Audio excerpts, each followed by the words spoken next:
Welcome back to your channel life style of నిష్ఠ. ఎలా ఉన్నారంతా, బాగున్నారా? నేనైతే చాలా బాగున్నానండి, మీరు కూడా బాగున్నారని అనుకుంటున్నాను. ఈరోజు వీడియో అయితే మిరపకాయలతో పచ్చి పులుసు ఎలా తయారు చేసుకోవాలో చూపిస్తున్నానండి. చూసారు కదా, పెద్దవి 3 ఉల్లిపాయలు తీసుకున్నాము, 2 పెద్ద టమోటాలు, కొంచెం చింతపండు. ఉల్లిపాయలు వచ్చి మేము సగమే దీంట్లో వేయాలి, కొరవ సగం వచ్చి మళ్ళీ తిరగమాతలో వేసుకోవాలి. చూసారు కదండి, ఎండుమిరపకాయలు, ధనియాలు, కొంచెం మెంతులు, క్వాంటిటీ వచ్చి అదనమాట. నెక్స్ట్ ప్యాన్ పెట్టేసుకోవాలి, కొంచెం ఆయిల్ వేసుకొని ఆయిల్ హీట్ అవ్వాలి. ఆయిల్ హీట్ అయ్యాక మనము తీసి పెట్టుకున్నటువంటి మిరపకాయలు, ధనియాలు, మెంతులు అవి ఉన్నాయి కదండి, ఆవాలు, కొద్దిగా జీలకర్ర, వీటిని దాంట్లో యాడ్ చేసేయాలి. మిరపకాయల్ని కాయలుగా కాకుండా ఇలా తుంచి పెట్టుకోవాలి.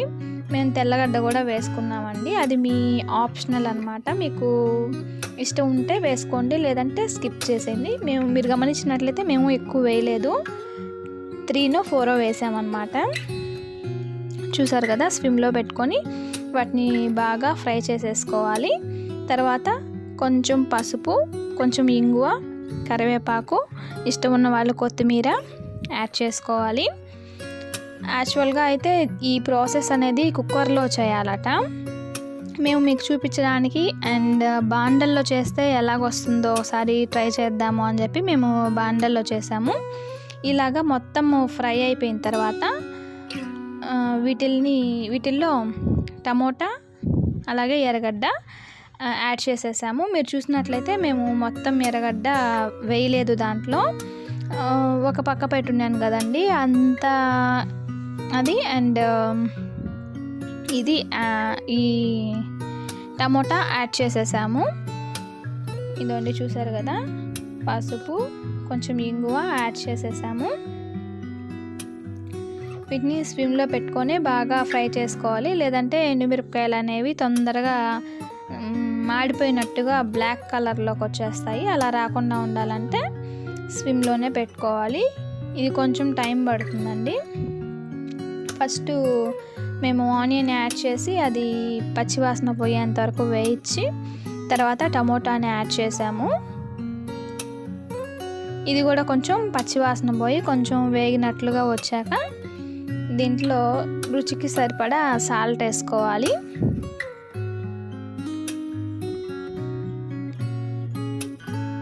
ఆయిల్ మీరు చూసి వేసుకోండి, సరిపోకపోతే మాకు కొంచెం అసలు ఆయిల్ తక్కువైనట్టుగా అనిపించింది టమోటో యాడ్ చేసిన తర్వాత, అందుకని మేము ఇంకొంచెం ఆయిల్ని యాడ్ చేసాము.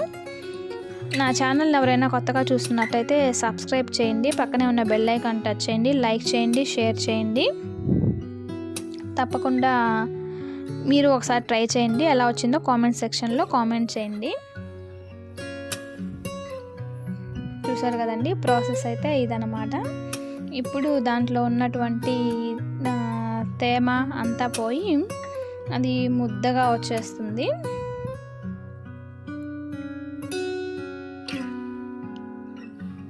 మేము ఇప్పుడు కరివేపాకు యాడ్ చేసాము. మీకు ఇష్టమైన వాళ్ళు తిరగమాతలో కూడా వేసుకోండి, నెక్స్ట్ మళ్ళీ లాస్ట్లో పోపు పెడతాం కదా అప్పుడైనా యాడ్ చేసుకోండి, లేదా ఇప్పుడు యాడ్ చేయండి. ఇంకా కొంచెం మా ఫ్లేవర్ మాకు బాగా తెలియాలి అనుకునే వాళ్ళు 2 సార్లు యాడ్ చేసుకోండి, ఇప్పుడు యాడ్ చేసుకోండి, అలాగే పోపు పెట్టేటప్పుడు కూడా యాడ్ చేసుకోండి, బాగుంటుంది ఫ్లేవరు. అలాగే మీ దగ్గర ఉంటే కొత్తిమీర కూడా యాడ్ చేసుకోండి. మేమైతే స్కిప్ చేసేసాము, మా దగ్గర లేదు. చూసారు కదా, అసలు ఆయిల్ కన్సిస్టెన్సీ అనేది లేదనమాట, అది బాగా ఆయిల్లో ఫ్రై అయిపోయింది.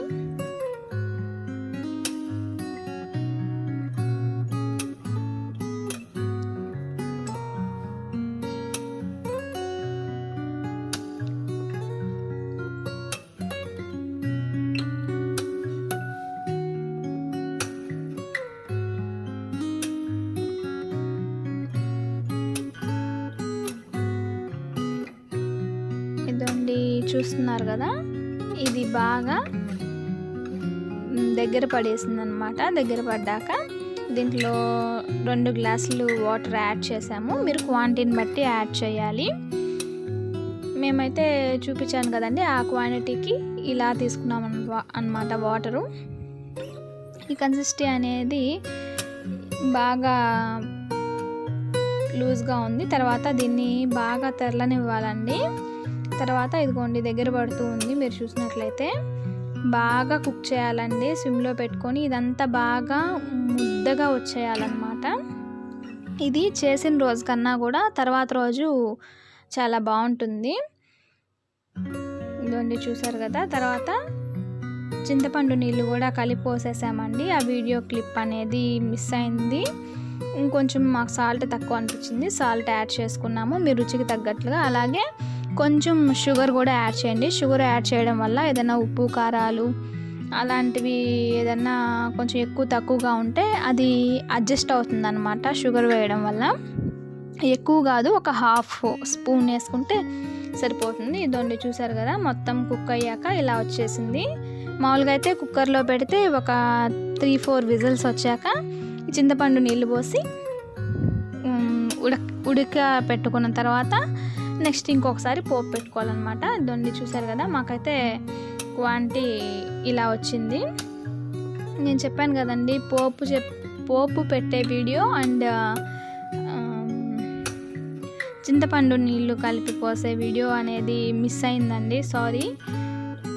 చూసారు కదా, ఇలాగ కన్సిస్టెన్సీ దగ్గరకు వచ్చాక మనం వేరే గిన్నెలో పోపు పెట్టేసుకొని ఈ క్వాంటిటీని వచ్చి దాంట్లో ట్రాన్స్ఫర్ చేసేసుకొని చింతపండు నీళ్ళు కలిపి పోసేసుకొని మళ్ళీ కన్సిస్టెన్సీ అనేది ఇదిగోండి పచ్చి పులుసు లాగా అనమాట. ఇలా దగ్గరకు వచ్చాక మనము స్టవ్ కట్టేసుకోవాలండి. ఇది చేసిన రోజు కన్నా కూడా పక్క రోజు చాలా టేస్టీగా అనిపిస్తుంది. ఇది కొంచెం కూర కూడా చాలా ఎక్కువ అన్నంలోకి కలుస్తుంది, పిల్లలు కూడా ఇష్టంగా తింటారు. అలాగే పప్పొంగల్లోకి ఇంకా ఇడ్లీలలోకి కూడా ఇది చాలా బాగుంటుందండి. వీడియో అయితే ఇది, ఐ హోప్ మీ అందరికీ నచ్చింది అనుకుంటున్నాను. మీరు తప్పకుండా ట్రై చేయండి. Thanks for watching. నెక్స్ట్ వీడియోలో మళ్ళీ కలుద్దాం. అంతవరకు బాయ్ బాయ్.